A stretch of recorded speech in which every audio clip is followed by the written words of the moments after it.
Un saludo especial para todos, espero que estén muy bien.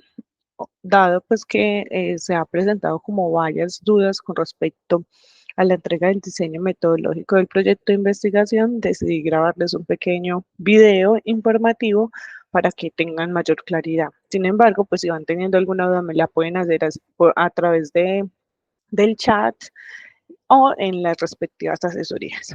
Bueno, el diseño metodológico se compone de varios pasos, ¿cierto? El primero, que ya lo habíamos hablado en las asesorías, está relacionado con el paradigma de investigación, que es el que nos va a decir, de cierto modo, desde qué teoría específica nos vamos a parar para comprender el fenómeno que estamos estudiando. En este caso tenemos tres posibilidades: el histórico hermenéutico, el empírico analítico o el sociocrítico. Eso ya lo definimos, entonces no voy a ahondar pues como mucho en ese tema. El segundo punto es el enfoque de investigación que está articulado a ese paradigma. Dentro de los enfoques tenemos también tres posibilidades: el cuantitativo, que siempre va a acompañar el paradigma empírico-analítico; el cualitativo, que siempre va a acompañar el paradigma histórico-hermenéutico; y el participativo, que va a ser el acompañante del sociocrítico. Luego pasamos a la estrategia de investigación, que va a ser, digamos, esa estrategia que nos va a permitir recolectar o ir en busca de la recolección de los datos para poder dar respuesta a la pregunta de investigación. Y esta se articula con unas técnicas y unos instrumentos de investigación. Las técnicas ya son esas formas específicas que nosotros elegimos para hacer esa recolección de datos. Entonces aquí yo les decía que podían utilizar técnicas interactivas, técnicas participativas, operativas, entre otras, y les di sugerencias de cuáles podían usar acorde pues como al proyecto de cada uno. Y los instrumentos es ya cómo hacemos real esa técnica, es decir, aquello que diseñamos para responder o para ejecutar la técnica, ya sea, por ejemplo, un guión de entrevista, un guión de grupo focal, el diseño de un taller de una técnica interactiva, entre otros. Luego pasamos a la definición de la población participante. Esto no es una caracterización de la población. Cuando hablamos de definir la población participante, es definir quiénes van a participar en la investigación. Y allí es donde hablamos de criterios de inclusión y criterios de exclusión. Es decir, con qué características debe cumplir esa población para ser admitida o para ser incluida en la investigación.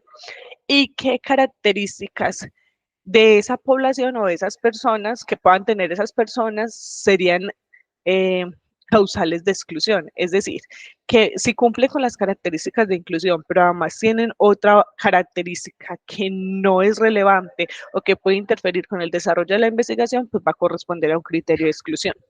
Por ejemplo, digamos que yo voy a trabajar con población, mujeres que viven con VIH. Mis criterios de inclusión van a ser que tengan por lo menos un diagnóstico de hace más de 6 meses. 2, que sean mayores de edad. 3, que quieran participar del proceso. 4, que estén activas en una institución X específica. Y 5, que tengan que sepan leer y escribir. ¿Cierto? Eso pueden ser mis criterios de inclusión. Los de exclusión serían entonces, por ejemplo, que sean menores de edad, sería un criterio de exclusión. Que sea recién diagnosticada sería un criterio de exclusión. Que no esté activa en la corporación, sino que pertenezca a otra institución, sería un criterio de exclusión. Que tenga algún trastorno o diagnóstico cognitivo, sería un criterio de exclusión.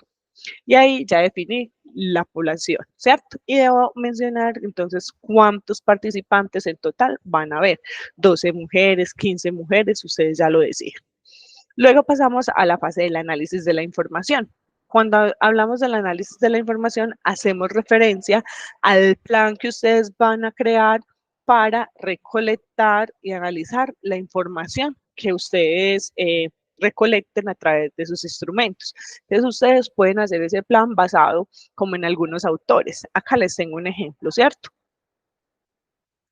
Por ejemplo, Fernández 2006 nos postula o nos recomienda llevar a cabo un proceso de análisis de una manera sistémica y nos da algunos pasos. Entonces, en este caso, por ejemplo, que les estoy mostrando, se van a seguir esos pasos sugeridos por Fernández. Entonces, ¿cómo va a ser mi plan de análisis? Primero, la fase de obtención de la información.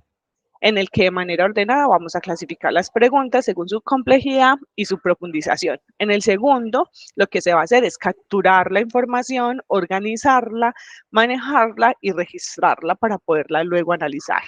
En la tercera fase se va a codificar esa información para poder identificar esa información que tiende a repetirse, que es diferente, que es similar.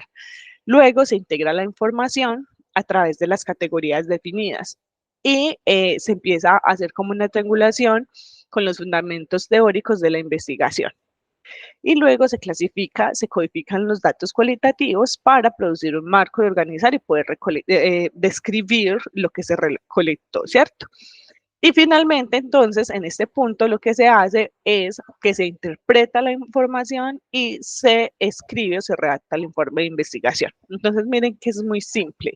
Ustedes pueden o pensar en su propio análisis de la información y definirlo paso a paso. Primero vamos a hacer esto, segundo esto, tercero esto, cuarto esto, o buscar un autor que hable sobre el proceso de análisis de la información, centrarse en sus pasos y definirlos dentro de su plan de análisis. Espero que esto haya sido pues como un instructivo, un pequeño instructivo clarificante para ustedes y que a partir de ello tengan pues como mayores recursos para construir su plan de análisis. Si tienen alguna pregunta voy a quedar muy atenta.